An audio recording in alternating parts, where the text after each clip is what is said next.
I had just a few questions. We touched upon waste to energy, and I know that in the years to come, shortly here, some of our landfills are going to be coming to their capacity. As we move forward in phase one, are we going to, I don't know enough about the technology, but is it possible to start a biomass facility or anaerobic digestion now while they're still operating, or do you have to wait till they fully close, or how does that work? And I'm not sure who's best to answer it. I can just say quickly that we can get back to you on more of the details, but just as a matter of scale, waste emissions are around 2% of the problem. So we've focused on getting that's why we focus on the energy sector, and waste to energy is a bit of an afterthought in terms of modeling getting down to zero, because it really is only 2% of the problem. And current waste to energy, or biomass in general, produces about 2.9% of energy in the state of California. And so that's why it's not been a priority for us so far, but we can get back to you with more technical details. Yeah, we're still going to have a methane issue. We're still going to have, and so when you think in terms of quality of life, when you think in terms of who lives closest to the dumps, there's an equity aspect to it as well. And then, did you look at, I think about all the basic needs of the community, and water being one of them, and the cost of water in energy. Did you look at that very deeply, or think in terms of that? No. I know that when we looked at desal, they like to partner it with power plants because of the demand of electricity that it requires in order to use desal. And I know that there's new technologies out there. In fact, Berkeley is leading the charge on harvesting water from the air. And because the uniqueness of our location, I'd like in phase one to go back and look at that, because I know that the cost of water is so expensive in terms of it. But there's researchers at Cal Berkeley, and I believe the researcher's name is Omar Yaghi, Y-A-G-H-I.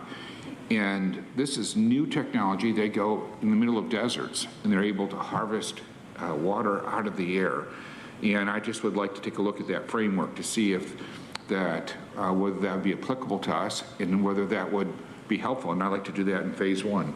And then we didn't really touch on it in great depth in the presentation, but in thinking in terms of carbon sinks and trees in their planting, I know that we have had a lot of wildfires, and I know that Parks and Luge have worked really hard at making strides with this, but we have federal money perhaps available to work with the Cleveland National Forest and some of the other forests to do some planting.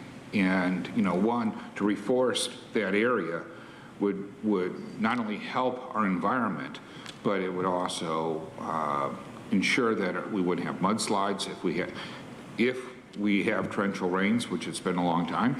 And the other, since we have, and then the other part is, this is a strategic partnership, and how many people we could get back to work in that investment. And then I didn't hear or see anything on this, but there's new technologies out there on direct carbon capture. And crazy as it sounds, Texas is leading the charge on that. And I think that we should be competitive with Texas. And while there's not a lot of companies that are doing it, their carbon capture that they're building in Texas is the equivalent of 40 million trees that they're able to capture, recycle, and use. And so in this first phase, I like to go back and take a look at that technology, and perhaps invite some of the companies that are developing this technology to see how they can help us with it. And then finally, when we're thinking in terms of synthetic fuels, green hydrogen production, other sustainable fuels that can be developed, clean fuel solutions. I know it was touched on briefly, but looking at air-to-fuel technology. That's another emergency technology. You know, I think back when President Kennedy challenged us in the space program to get to the moon. Here we have an opportunity on the ground floor to look at the shape of how we're going and looking forward towards new technologies and how revolutionary. And one of the things I loved about the report is to look at the thought of not changing land use so much that we don't even recognize our own communities and addressing this in a meaningful way. And I'm thinking that on some of these technologies, while they're new and they're still being scaled up, we should take this into consideration because we're talking about a plan that's not going to be completed this year, but completed over the near future. And we should be on that cutting edge.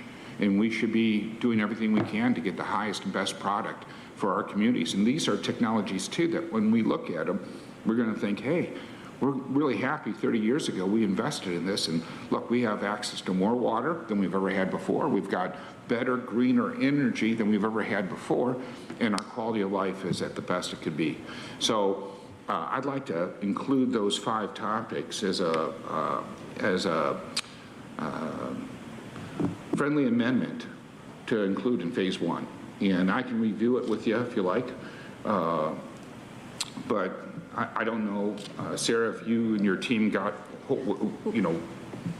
Thank you. Supervisor Anderson, we don't need an amendment. We will make sure that those are incorporated similar to the comments that Supervisor Lawson and the Vice Chair have made. We're just going to incorporate all the feedback and then ensure that we follow up with you as far as the timing of being able to report back on those. Excellent. Well, I'm very pleased.